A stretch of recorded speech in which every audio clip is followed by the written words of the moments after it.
Hello everyone. तो कैसे हैं आप सब। तो आज हम आपके लिए लेके आए हैं इन्वायरमेंट, इकोलॉजी एंड बायोडाइवर्सिटी का लेक्चर नंबर 8, जिसमें हम डिस्कस करेंगे बायोडाइवर्सिटी का part number 4, that is your how to conserve and protect your biodiversity. आप सभी को याद होगा लास्ट लेक्चर में हमने बात की what are the various causes to loss of biodiversity. आपकी जो बायोडाइवर्सिटी है उसको बहुत ज्यादा नुकसान पहुंचा, हार्म पहुंचा हमारी कुछ एक्टिविटीज के कारण। हमने कुछ उसके कॉजेज पढ़े थे, क्या क्या कारण है वो पढ़े थे। तो अब हमारा फर्ज बनता है कि हम उसे प्रोटेक्ट भी करें, हमें उसके डिफरेंट डिफरेंट मेथड पता चले, हमें उसके मोड्स पता चले, हाउ टू कंजर्व देम। क्योंकि अगर हम उन्हें कंजर्व करेंगे तभी हम इस संसार में जी पाएंगे। ह्यूमन सेटलमेंट इसमें सालों भर रहेगी नहीं, तो आने वाले सालों में बहुत ज्यादा प्रॉब्लम होने वाली है to human activities, to human settlements also. तो उस कारण ये जो आपका टॉपिक है बहुत इंपॉर्टेंट जाने वाला है। एग्जाम पॉइंट ऑफ व्यू से इसमें से क्वेश्चन आने के बहुत ज्यादा चांसेस बन जाते हैं। मैंने आपको बताया था इन्वायरमेंट, इकोलॉजी एंड बायोडाइवर्सिटी क्यों इंपॉर्टेंट है। आपके आने वाले सभी एग्जामों में ये आपको टॉपिक मिलेगा, क्योंकि आज के टाइम पे हमें वैसा ह्यूमन चाहिए, ऐसा इंप्लॉय चाहिए जिसे प्रॉपर नॉलेज हो आपकी इकोलॉजी की, कैसे उसे कंजर्व करना है। तो उस कारण ये आपका टॉपिक बड़ा इंपॉर्टेंट जाता है।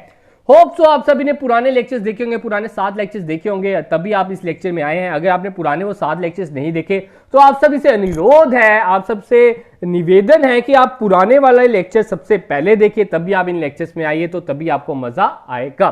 तो बिना टाइम वेस्ट करते आगे बढ़ते हैं। तो आप सभी को याद होगा लास्ट लेक्चर में हमने बायोडाइवर्सिटी लॉस पढ़ा था, कुछ हमने पता किया था क्या क्या कारण है बायोडाइवर्सिटी को नुकसान पहुंच जाए। तो अब हमारा फर्ज बनता है कि उसे प्रोटेक्ट भी किया जाए, उसकी कंजर्वेशन की जाए। तो आज का हमारा टॉपिक है biodiversity conservation.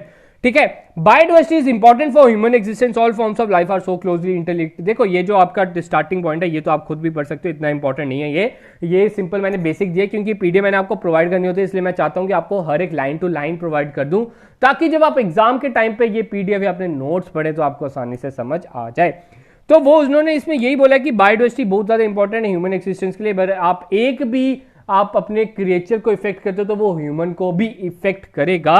There are 2 approaches, 2 modes भी आप लिख सकते हो, 2 अप्रोचेस भी लिख सकते हो, 2 मेथड्स भी लिख सकते हो। ये बड़ा इंपॉर्टेंट बन जाता है जो हमने आज के एग्जाम में पढ़ना है, आज के लेक्चर में पढ़ना है, that there are 2 approaches in biodiversity conservation. आपकी जो कंजर्वेशन है बायोडाइवर्सिटी को, आपने जो बायोडाइवर्सिटी को कंजर्व करना है, उसके 2 अप्रोचेस है, 2 मोड्स हैं।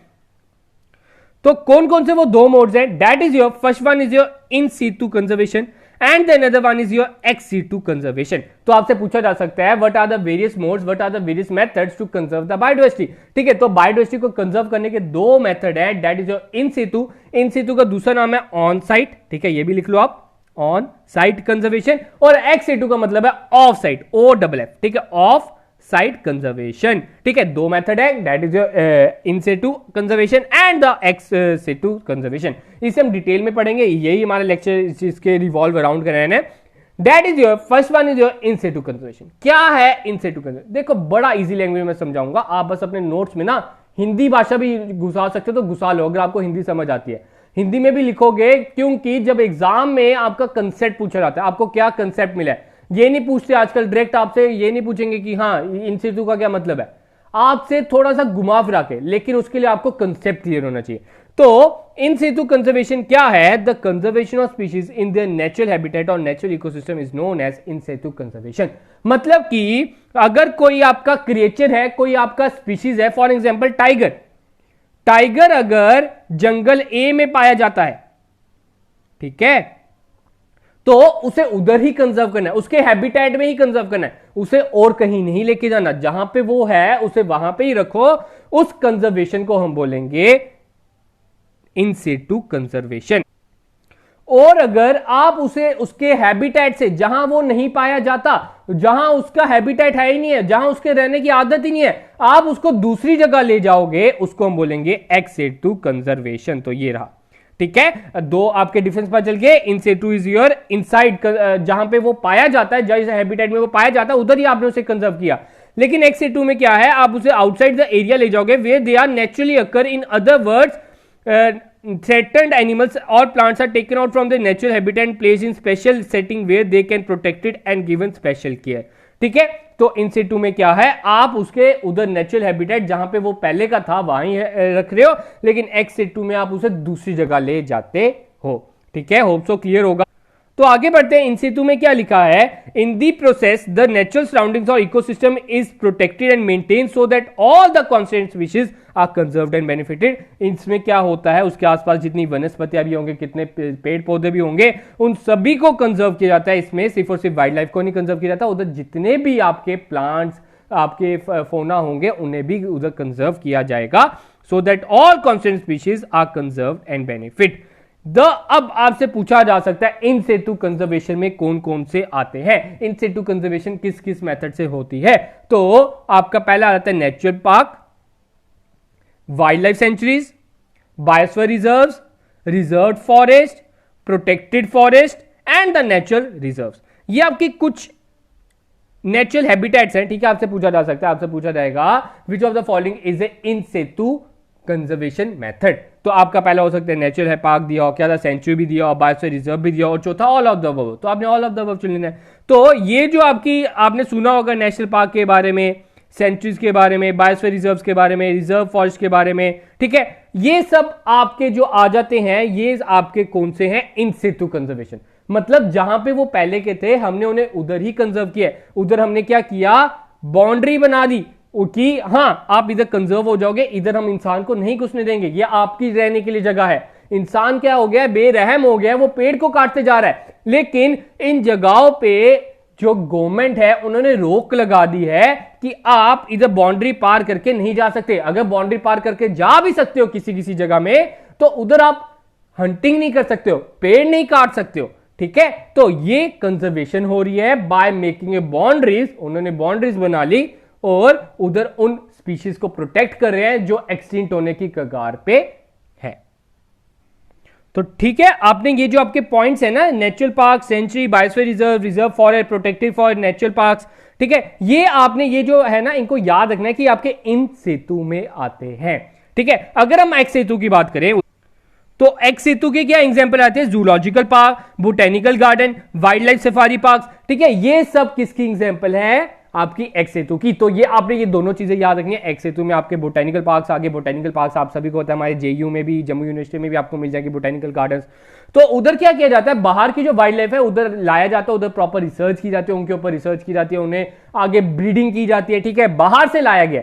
जूलॉजिकल में आपको पता है फॉर ह्यूमन रिक्रिएशन, उनको खुश करने के लिए उधर जूस में एनिमल्स रखे जाते हैं, वो पहले पर्पस था। लेकिन आज का जो पर्पस है उधर ब्रीडिंग भी कराई जाती है, उधर आपको कंजर्व तो किया जाता है, साथ में उनकी ब्रीडिंग भी कराई जाती है। तो ये आपका किसका आ गया, एक्स सेतु का। तो अब हम हर एक मेथड को, ठीक है, टर्न वाइज टर्न पढ़ेंगे। आपने क्या करना है, देखो आपने नहीं, मैं ही करा दूंगा, घबराओ मत। कुछ नेचुरल पार्क्स के रिलेटेड भी आपको क्वेश्चन आ सकता है कि हाँ ये नेचुरल पार्क आपको कौन से, ये नेशनल पार्क जो है आपकी कौन से स्टेट में पाई जाती है, तो वो भी मैं आपको इंपॉर्टेंट एंड में कराऊंगा ये, ठीक है। तो आज हम सिर्फ पढ़ेंगे natural parks, wild life sanctuary में क्या डिफरेंस है, बायोस्फीयर रिजर्व में क्या डिफरेंस है, वो चीज हम इसमें आज के लेक्चर में डिस्कस करेंगे।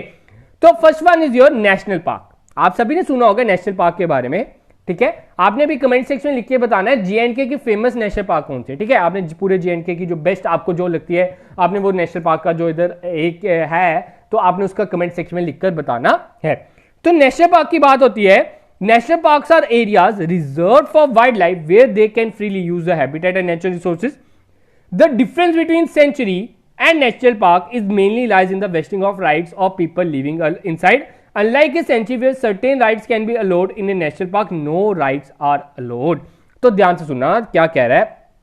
एक होती है आपकी नेशनल पार्क, एक आपकी होती है वाइल्ड लाइफ सेंचुरी, ठीक है। हम कोई बोलता है wildlife sanctuary, national park, हम कॉमन पीपल क्या सोचते हैं कि हाँ ये दोनों एक ही चीज है, ज्यादा फर्क नहीं है। हाँ थोड़ा ही फर्क है, ज्यादा फर्क नहीं है, लेकिन वो जो थोड़ा फर्क है वो भी आपको पता होना चाहिए। देखो पेपर देने जा रहे हो, पेपर में कुछ भी पूछ सकते हैं। तो नेशनल पार्क में क्या होता है, नेशनल पार्क का अगर ये मैं बाउंड्री बना दूं ना, ये बाउंड्री है, तो इधर बिल्कुल भी अलो नहीं करते। नेशनल पार्क के अंदर जाना, इधर ह्यूमन एक्टिविटीज होना बिल्कुल भी अलो नहीं होता। इधर मतलब बिल्कुल भी राहत नहीं होती आपको। तो मैंने लिखा है unlike sanctuary where certain rights can be allowed. अगर मैं वाइल्ड लाइफ सेंचुरी की बात करूं, उधर कुछ हद तक आपकी ह्यूमन एक्टिविटीज अलाउड है, उधर कुछ हद तक ह्यूमन सेटलमेंट्स अलाउड है। लेकिन अगर नेशनल पार्क की बात करें तो इधर सिर्फ और सिर्फ आपको एनिमल्स, वाइल्ड लाइफ क्रिएचर्स ही मिलेंगे। ये सिर्फ और सिर्फ उन्हीं पर्पस के लिए बना है। अब ये जो आपकी नेशनल पार्क होती है इसकी बाउंड्रीज भी फिक्स होती है। गवर्नमेंट ने इसमें बताया होता है कि हाँ आपका इतना ही एरिया है, ये आपकी बाउंड्रीज हैं, इसके आर पार आप इसके आगे नहीं जा सकते हो, तो वो आपकी कहलाती है नेशनल पार्क। लेकिन अगर हम वाइल्ड लाइफ सेंचुरी की बात करें, उसकी किसी किसी की बाउंड्रीज उन्होंने फिक्स नहीं की होती, उसमें जरूरी नहीं है। ठीक है, तो आपसे पूछा जा सकता है ह्यूमन सेटलमेंट्स कहां पे अलो नहीं है, ह्यूमन इन्वॉल्वमेंट किसमें अलो नहीं है, तो आपने बताना सर नेशनल पार्क में बिल्कुल भी अलो नहीं होती। ठीक है, आगे बात करते हैं। No grazing of any life stock shall be permitted inside a national park while in a sanctuary the chief wild life warden may regulate control और प्रोहिबिट इट। ठीक है, तो वो बोलता है नेशनल पार्क की अगर बात करें तो गवर्नमेंट की ओर से ये है कि उधर कोई ग्रेजिंग भी नहीं करेगा, लेकिन अगर वाइल्ड लाइफ सेंचुरी की बात करें तो द चीफ वाइल्ड लाइफ जो वार्डन होगा, अगर वो चाहता है, अगर वो अलो करता है तो आप कर सकते हो, उधर रेगुलेट कंट्रोल सब कुछ चीफ वाइल्ड लाइफ वार्डन के हाथ में है। तो ये था कुछ आपके national park related. National park में आपने यही याद रखना है कि नेशनल पार्क में आपको उधर बिल्कुल भी अलो नहीं होता, सब कुछ ना, पाबंदियां हैं उधर नेशनल पार्क में। लेकिन अगर वाइल्ड लाइफ की बात करें तो उधर कुछ ह्यूमन इन्वॉल्वमेंट अलो है। वाइल्ड लाइफ सेंचुरीज क्या लिखा है? Wildlife sanctuaries wildlife refugees are home to various endangered species, they are safe from hunting, predation और competition, they are safeguard from extinction in their natural habitat. देखो wildlife sanctuary national जो आपकी park है इसमें ज्यादा फर्क मैंने आपको बता दिया है कि इसमें आपकी ह्यूमन इन्वॉल्वमेंट अलो करते हैं कुछ हद तक, ज्यादा नहीं कुछ हद तक। तो यही मेन चीज आपने याद रखनी है। क्या लिखा है इन्होंने? Are home to various endangered species, they are safe from hunting and predation. Hunting तो अलो नहीं करते हैं, हंटिंग तो दोनों जगह मना है। They are safeguard from extinction in the natural habitat. Certain rights of people living inside the sanctuary could be permitted, certain rights बोला है। ठीक है, ये चीज का आपने ध्यान रखना है। Grazing, firewood collection bye tribals is allowed, अगर उधर के जो ट्राइबल पीपल हैं, ठीक है, उधर के रहने वाले जो लोग हैं उन्हें अलो किया जाता है, बट स्ट्रिक्टली रेगुलेटेड, उससे भी ध्यान में रख के ही अलो किया जाता है। Settlements not allowed. ठीक है, a sanctuary can be promoted to a national park. अब ये भी इंपॉर्टेंट बनता है, जो आपका वाइल्ड लाइफ सेंचुरी है उसे आप नेशनल पार्क बना सकते हो, लेकिन जो आपकी नेशनल पार्क है उसे आप वाइल्ड लाइफ सेंचुरी नहीं बना सकते हो। ये आपसे पूछा जा सकता है that a sanctuary can be promoted to a national park, but a national park cannot be promoted to a wildlife sanctuary. There are more than 500 wildlife sanctuaries in India. अगर इंडिया की बात करें 500 से ज्यादा वाइल्ड लाइफ सेंचुरी है, तो इतने ज्यादा नाम याद करने की जरूरत नहीं है। एक मैं आपके लिए लेक्चर लेके आऊंगा जिसमें हम वो ही याद करेंगे कि हाँ ये वाइल्ड लाइफ सेंचुरी कहां पे है, क्योंकि आप सभी ने अगर कोई कंपिटिटिव एग्जाम दिया तो आप सभी को पता होगा वो क्वेश्चन भी बड़ी बार पूछा जाता है कि हाँ ये फलानी जो आपकी वाइल्ड लाइफ सेंचुरी है कहां पे लाया करती है। तो नेशनल पार्क भी मैं उसी में करा दूंगा। ठीक है, होप सो क्लियर होगा। आगे बढ़ते हैं। Third one is biosphere reserve. Sir अब बायोस्फीयर रिजर्व आ गया, क्या आ गया इसमें? देखो बायोस्फीयर रिजर्व क्या है? It is a large area of protected land for conservation of wild life, plant animal resources, उसमें भी यही था, and the traditional life of the tribal living in the area may have one और मोर national parks और wild life sanctuaries in it. ये important point है। Biosphere reserve के अंदर ही कभी कभार आपको 2 या 2 से ज्यादा नेशनल पार्क भी मिल जाएंगे। ठीक है, वाइल्ड लाइफ से जो आपका बायोस्फीयर रिजर्व है एक बड़ा सा लैंड है। इसमें आपने मेन चीज क्या याद रखनी है that biosphere reserve is divided into 3 parts. ठीक है, बायोस्फीयर रिजर्व में 3 पार्ट होते हैं। Most inside part is your core area, core area के बाद आपका आता है बफर एरिया, बफर एरिया के बाद आपका आता है ट्रांजिशनल एरिया। ये जो कोर एरिया है, ठीक है, आपको दिख रहा है कोर एरिया। कोर एरिया में सिर्फ और सिर्फ आपके जो वाइल्ड एनिमल्स होते हैं उन्हें रखा जाता है। ठीक है, जो आपको हानि पहुंचा सकते हैं, उस कारण इधर ह्यूमन को नहीं आने देते। जो ह्यूमन है वो आपका ट्रांजिशनल एरिया तक आ सकता है, ट्रांजिशनल एरिया में अलो होता है, और कुछ हद तक बफर एरिया में भी अलो होता है, कुछ हद तक, ज्यादा हद तक नहीं। ठीक है, आपसे पूछा जा सकता है बायोस्फीयर रिजर्व के कितने जोन्स हैं? आपने बताना सर 3 जोन्स होते हैं। First, the most inside part is core area and the outside part is transitional area and the between part is buffer zone. ये 3 पार्ट आपने याद रखना है। टीबीसी से याद सकते हो आप, या सीबीटी से भी याद सकते हो। ठीक है, कंप्यूटर बेस्ड टेस्ट होते हैं ना आपका, सीबीटी बोलते हैं, तो कंप्यूटर बेस्ड टेस्ट, सीबीटी के नाम से भी आप याद सकते हो। C is the core area, B से बफर एरिया, बफर के बाद आपका आता है ट्रांजिशनल एरिया। तो इसके बारे में मैंने क्या लिखा है पढ़ लेते हैं।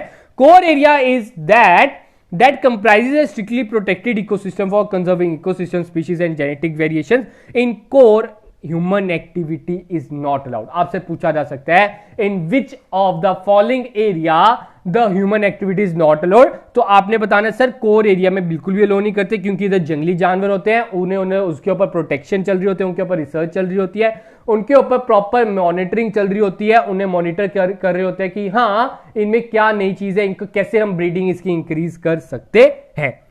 कोर एरिया के बाद आपका आता है बफर एरिया, सीबीटी। ठीक है, बफर एरिया में क्या होता है, use for scientific research and monitoring and training education. अब बफर जोन में क्या होता है, मेन चीज आपके ज्यादातर लाइफ स्टॉक्स आपको बफर जोन में ही मिलेंगे। ठीक है, कोर जोन में तो आपको सिर्फ और सिर्फ जो वाइल्ड एनिमल्स है उनको रखा जाता है, लेकिन बफर जोन में आपको ज्यादा स्पीशीज मिलेंगे। ठीक है, बफर जोन में ही आपका मेन पर्पस इसका बफर जोन का क्या है, to research, monitor, training and educate provide. तो आपका आगे क्या आ जाता है, third area, that is your transitional area, जो आउटर मोस्ट पार्ट है। आपसे पूछा जा सकता है आउटर मोस्ट पार्ट कौन सा है, तो आपने बताना sir that is your transitional area. ठीक है, ट्रांसिशनल एरिया में आपके ह्यूमन सेटलमेंट्स आप कह सकते हो उधर अलो होती है, ह्यूमन आपकी इकोनॉमिक एक्टिविटीज अलो होती है with the cooperation of reserve management and local people. Several human activities like settlements, cropping, recreation, forestry are carried out without disturbing the environment. तो इस ट्रांसिशनल एरिया में आपकी सेटलमेंट भी अलो है, वो जो सेटलमेंट्स उधर हो रही है, उधर के जो ट्राइबल पीपल्स आ रहे हैं उधर वो खेती बाड़ी भी कर सकते हैं विदाउट डिस्टर्बिंग द एनवायरनमेंट। तो transitional area is the outer most part, आपने याद रखना है। ठीक है, and the core area is the inner most part.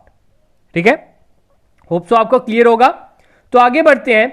अब आपसे पूछा जा सकता है इंडिया में अभी तक कितनी बायोस्फीयर रिजर्व्स हैं। ठीक है, तो आपने बताना है sir that there are 18 biosphere reserves in India. तो अभी तो मैंने आपको बता दिया that they are total 18 biosphere reserves in India. अब ये जो आपकी 18 है, इसमें से क्या हुआ, सिर्फ और सिर्फ 12 बायो रिजर्व ऐसी हैं जिसमें यूनेस्को ने अंडर द मैन MBR, ठीक है, program, man biosphere reserve program में अप्रूव किया है।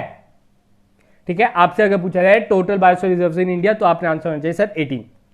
अगर आपसे पूछा जाए how many biosphere reserves are recognized by UNESCO, तो आपका आंसर है sir 12, and which are not recognize, बच गई जो 6। ठीक है, 12 आपकी रिकॉग्नाइज है और 6 आपकी नॉट रिकॉग्नाइज है। तो ये कुछ मैंने 12 रिकॉग्नाइज बायोस्फीयर रिजर्व्स डाली है। ठीक है, आपको अगर आप नेट पे सर्च करोगे बड़ी जगह आपको 10 भी मिलेगा। तो मैं आपको बता दूं रिसेंटली 2-3 ईयर्स में ऐसा हुआ है कि 2 बायोस्फीयर रिजर्व्स और एडिड हुई हैं, तो अपडेटेड डाटा आपको अपडेटेड रहना चाहिए। तो रिसेंट में अभी 12 बायोस्फीयर रिजर्व्स है। First one is your Nilgiri. आपसे पूछा जा सकता है कि पहली बायोस्फीयर रिजर्व यूनेस्को ने कौन से अप्रूव की थी, तो आपने बताना सर नीलगिरी। और जो अभी रिसेंट हुई है दैट इज योर पन्ना इन मध्य प्रदेश इन 2020 में हुई है, इसे भी यूनेस्को ने अप्रूव कर दिया है। ठीक है, और 2018 में खंगचिंगजुंगा। ठीक है, ये 2 बायोस्फीयर रिजर्व है जो रिसेंट ट्रेंड्स में, तो ये आपने ये चीज याद रखनी है। इसे 2018 में मैप के आपको डाला गया है, उस प्रोग्राम में डाला गया है, और रिसेंट आपकी पन्ना है इन मध्य प्रदेश। और फर्स्ट वन कौन सी थी, नीलगिरी। तो आप इधर देख सकते हो कुछ की मैंने इधर स्टेट्स लिखी हुई हैं, जैसे नंदा देवी आपको उत्तराखंड में मिलेगी, नोकरेक आपको मेघालय में मिलेगी, ग्रेट निकोबार आप सभी को पता होगा, अगस्थ्यमला केरला और तमिलनाडु के बॉर्डर में मिल जाएगी। तो ये आपकी कुछ इंपॉर्टेंट 12 बायोस्फीयर रिजर्व है जिसका आपको नाम पता होना चाहिए। आपसे पूछा जा सकता है which of the following is not recognized by UNESCO, तो आपने बता देना इनमें से जो नाम नहीं होगा, ये आप नाम सकते हो। First one is Nilgiri, Gulf of Mannar, Sundarban, Nanda Devi, Nokrek, Pachmarhi, Simlipal, Achanakmar, Great Nicobar, Agasthyamala, Kangchenjunga and Panna. तो ये आपकी 12 बायोस्फीयर रिजर्व्स हैं। आगे बात करते हैं, एक और बात करते हैं आपकी जो आपकी इंसुता आ जाती है, तो that is your sacred forest and sacred lakes. ये भी देखो थोड़े रिसेंट ट्रेंड्स में आई है। ठीक है, तो पहले नहीं हुआ करती थी, ये गवर्नमेंट अप्रूव नहीं करती। सेक्रेड फॉरेस्ट के उधर क्या होते हैं, कुछ उधर के लोग मानते हैं। सेक्रेड क्या होता है, पूजने योग्य, जिसे आप मानते हो। ठीक है, अब आप सभी ने चिपकू मूवमेंट के बारे में पढ़ा होगा, एप्कू मूवमेंट के बारे में पढ़ा होगा। ठीक है, आगे उसके बारे में मैंने बताना, घबराओ मत। तो वो मूवमेंट क्या थी, सेक्रेड नेचर के लिए थी। वो उनमें मान्यता थी कि हाँ हम इनको पूछते हैं तो आप इन्हें हार्म नहीं पहुंचा सकते हो। तो उस एरिया को, उस प्रोटेक्टेड एरिया को हम बोलेंगे सेक्रेड फॉरेस्ट या सेक्रेड लेक्स। तो इधर पढ़ लेते हैं, वही सेम लिखा मैंने। A traditional strategy for protection of biodiversity has been in practice in India and some other Asian countries in the form of sacred forests. These are forest patches of varying Dimensions protected by tribal communities due to religious sensitivity according to these forest patches. In India, sacred forests are located in several parts. Karnataka, Maharashtra, Kerala, Meghalaya, etc. are serving as refuge for a number of rare, endangered and endemic taxa. ठीक है, taxa आपकी species भी हो जाते हैं. तो इसमें यही लिखा मैंने साफ तौर पे कि आपकी सेक्रेड फॉरेस्ट वो फॉरेस्ट है जिसे आप एज ए सेक्रेटली प्रोटेक्ट करते हो, आप मानते हो, आप उसे पूछते हो, तो उधर के जो ट्राइबल पीपल्स है उसे कट डाउन नहीं करने देते, उसे हार्म पहुंचाने नहीं देते, तो वो आपकी कहलाती है सेक्रेड फॉरेस्ट. तो मैक्सिमम आपको एक कर्नाटका, महाराष्ट्र, केरला, मेघालय में मिलेंगे. हम एप्को मूवमेंट में पढ़ेंगे, आपको उधर क्लियर हो जाएगा. अभी इसी लेक्चर में ही पढ़ाऊंगा, घबराओ मत. ठीक है, तो आगे बढ़ते हैं. एक्स सेतु कंजर्वेशन, जो मैं आपको पहले बता चुका हूं, एक्स सेतु होता है आउटसाइड द हैबिटेट. आप उनको हैबिटेट के बाहर ले जाते हो, आउटसाइड प्लेस ले जाते हो, और उधर आप प्रोटेक्ट तो करते हो, लेकिन साथ साथ में आज के दिनों में, आज के युग में उधर ब्रीडिंग भी स्टार्ट कर दी. ठीक है, तो उधर रिसर्च होती है, रिसर्च के बाद उनकी ब्रीडिंग भी होती है ताकि उनकी पॉपुलेशन और बढ़ाई जाए. पॉपुलेशन बढ़ाई जाए तो और उन्हें प्रॉपर्ली कंजर्व किया जाए. तो आपसे पूछा जा सकता है ब्रीडिंग किसमें होती है, तो एक्स सेतु में ब्रीडिंग भी आजकल होने लगी है. In other words, threatened animals and plants are taken out from the nature habitat and placed in special setting where they can be protected, given special care. तो इसकी एग्जांपल मैं आपको बता चुका हूं, zoological park, botanical garden, wild life safari park. तो ये आपकी कुछ एग्जांपल्स हैं, आप सभी ने याद रखनी है कि एक्स सेतु में आपकी कौन कौन सी आती है. आपसे पूछा जा सकता है which of the following is not a x situ conservation. ठीक है, अगला बात होती है in recent years x situ conservation has advance beyond keeping threatened species enclosure. Now gametes of, देखो ये जो मैंने अभी बोला वही है ये point. Now gametes of threatened species can be preserved in viable and fertile condition of for long period. तो उनकी जो गैमीट्स है उन्हें भी प्रोटेक्ट किया जा रहा है और उनको आगे फर्टाइल किया जा रहा है, उनको आगे ब्रीडिंग की जा रही है इन एक्स सेतु कंजर्वेशन. तो इसमें बात करते हैं, first one is zoological park. ठीक है, जूलॉजिकल इज द शॉर्ट, इसका शॉर्ट नेम आ रहा था जू. जू से तो आप सब वाकिफ ही होंगे. जू क्या होता है, is a facility in which animals are confined with enclosures display to the public and in which they may also breed. ठीक है, आज के युग में पहले तो पब्लिक के लिए डिस्प्ले के ही लगाया जाता था, लेकिन आजकल उधर ब्रीडिंग भी स्टार्ट हो गई है जूलॉजिकल पार्क्स में. आगे बात होती है पर्पस ऑफ जू. पर्पस ऑफ जू आपका आता है initially it was entertainment, but over the decades zoo have gone transformed into centers for wildlife conservation and environment education. तो आजकल इससे देखो आपको स्कूल की पिकनिक, अगर जूनियर क्लासेस की बात करें तो जूनियर क्लासेस को स्टार्टअप ही, आपको पिकनिक स्टार्टअप ही आपको जू ले जाकर होता है. और आपको कहीं भी जाना है फर्स्ट टाइम आपको जू लेके जाएंगे, बड़े हो जाते तो फिर बाद में आपको और कहीं लेके जाया जाता है. तो आपका एजुकेशन का भी पर्पस वो बन गया है. आपसे पूछा जा सकता है जू किस किस का पर्पस है, आपको बोल सकते हैं रिक्रिएशन का भी पर्पस है, ब्रीडिंग का भी आ जाता है आजकल, और एजुकेशन का भी आ जाता है. They play role of saving individual animals and species conservation, आपको बता चुका हूं, by breeding. And they are sensitizing visitors regarding the value need for conservation of wild life. तो ये विजिटर्स से भी ज्यादा सेंसिटाइज किया जाता है ताकि उनकी वैल्यू को कंजर्व किया जाए. आगे बात करते हैं बोटेनिकल गार्डन. ठीक है, बोटेनिकल गार्डन से भी आप सब वाकिफ होंगे. उधर आपकी प्रॉपर रिसर्च होती है, साइंटिफिकली रिसर्च की जाती है, उनके ऊपर एजुकेशन. आप सभी में से बहुतों ने बोटेनी का कोर्स भी किया होगा. ठीक है, तो botanical garden refer to the scientifically plant collecting of living trees, shrubs, herbs, climbers and other plants from various part of the globe. Purpose of botanical garden क्या होता है, to study the taxonomy as well as growth of plant. अब आप सभी को books में आपको मिलता है कि हाँ इस प्लांट में ऐसा पाया गया, ये मिला. आपकी जो रिसर्च होती है वो सब कुछ आपकी बोटेनिकल गार्डन में ही होती है. उसे कंजर्व तो किया जाता है, उनकी ब्रीडिंग तो की जाती है, लेकिन साथ साथ उनको एजुकेशन मिलती है. उधर से वो प्रॉपर रिसर्च करते हैं, उधर से नई नई खोज करते हैं. To study the introduction and acclimatization process of exotic plant, जो आपके एक्सोटिक प्लांट्स होते जा रहे हैं. ठीक है, एक्सोटिक आप सभी को पता होगा, मैंने आपको बताया था that they are alien species. ठीक है, जिसे बाहर से लाया जाता है, उनकी प्रॉपर स्टडी की जाती है.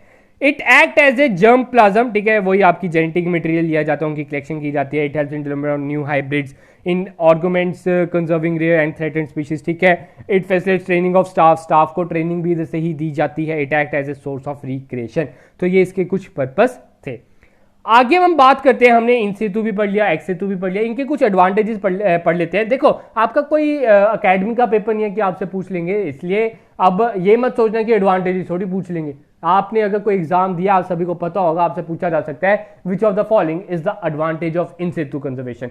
तो एक बार अगर आपने पढ़ा होगा, एक बार आपने उधर से गो थ्रू किया होगा, तो आपको उधर आंसर देने में आसानी होगी. तो बात करते हैं इन सेतु कंजर्वेशन के क्या एडवांटेजेस है। देखो, आप उसको उधर ही प्रोटेक्ट कर रहे हो, कहीं आप उसे बाहर नहीं लेके जा रहे हो, आपका जैसे का जैसा था वैसा ही है। आप उधर क्या कर रहे हो, तार लगा रहे हो, उधर आप प्रॉपरली उसकी उधर बाउंड्री बना रहे हो। तो ये आपका cheap and convenient way of conserving biological diversity है। आपसे पूछा जा सकता है कौन सा चीप मेथड है, इन सेतु की एक्स सेतु, तो आपने बताना है sir in situ is more cheap, क्योंकि हमने तो सिर्फ और सिर्फ तार लगाई है, उसे प्रोटेक्ट किया है, उसकी बाउंड्री बनाई है। It offers a way to preserve a large number of organism simultaneously known और अननोन टू अस। अब ये आपका एक तरीका भी है, जो नोन तो है उधर, हमने फॉर एग्जांपल हमने सोचा है टाइगर को कंजर्व करते हैं, ठीक है, टाइगर को तो कंजर्व कर लिया, लेकिन उधर की जो कुछ इंपॉर्टेंट वनस्पतियां होंगी जिसे हमें पता भी नहीं है, जिनके बारे में हमें पता भी नहीं है, साथ साथ वो अननोन क्रिएचर्स भी कंजर्व हो रहे हैं, प्रोटेक्ट हो रहे हैं। तो आगे बात होती है the existence in natural ecosystem provides opportunity to the living organism to adjust a different environment condition and to evolve into a better life form।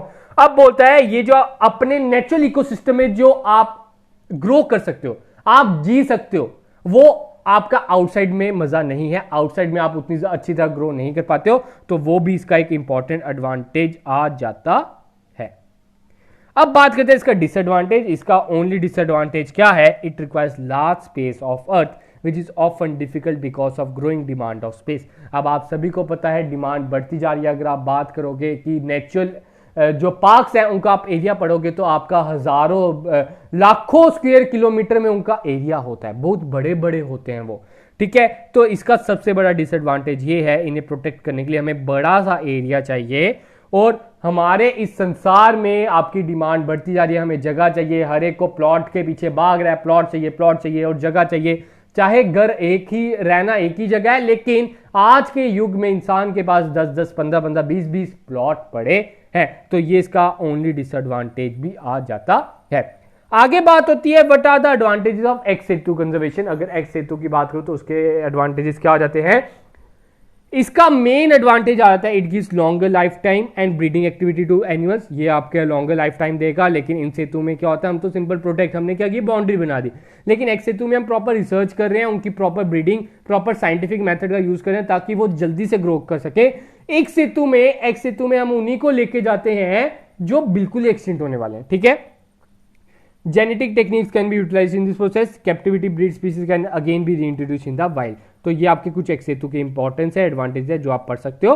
अगर डिसएडवांटेज की बात करें तो डिसएडवांटेज में बात करता है द फेवरेबल कंडीशन में not be maintained always, few life forms cannot be evolved and this technique involves only a few species। तो सबसे बड़ा इसका नुकसान पता क्या है, सबसे बड़ा सर इसका नुकसान है कि उसे उधर फेवरेबल कंडीशन नहीं मिल रही। आप टाइगर को उसके जंगल से उठा के और कहीं ले आए हो, आप उसे जू में ले आए हो, जू में तो वो कैद हो गया, तो जू में वो इतने मन लगाकर नहीं पड़ेगा, मन लगाकर नहीं जिएगा, सॉरी, तो उधर वो मजा नहीं है, तो वो अपने नेचुरल हैबिटेट फेवरेबल कंडीशन में वो इतनी अच्छी तंदुरुस्ती के साथ ब्रीड अप नहीं कर पाएगा। Few life forms cannot involve, और कुछ ऐसे लाइफ फॉर्म्स है जो आपके एक्स सेतु में इन्वॉल्व नहीं कर पाएंगे, इन सेतु में ही कर पाते हैं। और आपका आता है this technique involves only few species, और कुछ स्पीशीज के ही आप ये कर सकते हो। होप सो क्लियर होगा इन सेतु और एक्स सेतु के बारे में। अब कुछ इंपॉर्टेंट आपकी मूवमेंट्स हैं जो आपके इधर हुई हैं, इंडिया में हुई हैं, जिसके रिलेटेड क्वेश्चन आते भी हैं। आपको मैं बता दूं, आपका जो JKSSB क्लास 4 का एग्जाम हुआ था उसमें आपको चिपकू मूवमेंट के ऊपर भी क्वेश्चन मिलेगा एक, तो ध्यान रखा करो, तो ये क्वेश्चन कुछ इंपॉर्टेंट बन जाते हैं। तभी मैं एग्जाम पॉइंट ऑफ व्यू से ही आपको पढ़ा रहा हूँ, कुछ एक्स्ट्रा भी नहीं पढ़ा रहा। आप सोचते हो कि हाँ सर आप बहुत डीप जा रहे हो, तो डीप कहने की बात होती है, सोचने की बात होती है, ऐसा कुछ नहीं है। जब आप मन लगा के पढ़ोगे तो आपकी मंजिल आपको अपने आप आसान लगेगी। जब आप बहुत समझ के पढ़ोगे तो आपको जॉब लेना तो दूर, आगे आप सक्सेसफुल भी नहीं पाओगे। देखो कुछ बातें कड़वी होती हैं, लेकिन कुछ कड़वी बातों का कुछ ऐसा कड़वा असर होता है कि आपको फायदा ही मिलेगा, ठीक है। तो मेहनत करोगे तो फल मिलेगा, ये लाइन तो आपने सुनी होगी, तो आगे बोलने की जरूरत नहीं है। तो आगे बढ़ते हैं चिपकू मूवमेंट, ठीक है। चिपकू मूवमेंट क्या था, आप सभी को इसमें मेन चीज याद रखनी है कि ये 1970s में अर्ली में थोड़ी स्टार्ट हुई थी, ठीक है। तो स्टार्टअप कब हुई थी, इधर मैंने लिखा है टुक प्लेस ऑन मार्च 26 1974। इसका लैंडमार्क इवेंट जब 1974 में था, लेकिन स्टार्टअप अगर आपसे पूछा जाए बिगन कब हुई थी, 1973 में हुई थी। और कौन सी स्टेट में हुई थी, इन चमोली डिस्ट्रिक्ट ऑफ उत्तराखंड। ये चीज आपने याद रखनी है। मेन चीज आपकी चिपकू मूवमेंट, आप सभी को पता होगा इस मूवमेंट में क्या हुआ था, लोगों ने क्या कर लिया था, उधर ट्रीज काटे जा रहे थे, लोगों ने उसे हग अप कर लिया था, उसे हग कर लिया था, कह रहे थे अगर आपने इस ट्री को काटना है तो आपको सबसे पहले हमें काटना पड़ेगा। तो ये थी आपकी कुछ चिपकू मूवमेंट, और ये आपसे पूछा जा सकता है कहां पे स्टार्ट हुई थी, इन उत्तराखंड, इन चमोली डिस्ट्रिक्ट, इन 1973 में, लेकिन इसका लैंडमार्क 1974 में पड़ा। अब ये क्वेश्चन, ये जो आपका टॉपिक है इंपॉर्टेंट, अपने में एक और इंपॉर्टेंस रखता है डैट, देखो रिसेंट आपका ये ना उसमें भी आ सकता है, आपके करंट अफेयर में भी आ सकता है। आपको मैं बता दूं इसको स्टार्ट करने वाला कौन था, तो आपने याद रखना है इसको स्टार्ट करने वाला सुंदरलाल बाहू था। आगे 2 मिनट, बाहू के आगे कुछ एक्चुअली मुझे याद नहीं है, तो सुंदरलाल बाहू ऐसे ही आप याद सकते हो। इनकी अभी डेथ हुई है, रिसेंट में डेथ हुई है, तो उसके कारण इसकी इंपॉर्टेंस बन जाती है। इनकी डेथ अभी मई 2021 में हुई है, तो ये आपको उसमें भी आ सकता है करंट अफेयर में। तो ये आप ना नेट पे 2 मिनट सर्च कर लेना,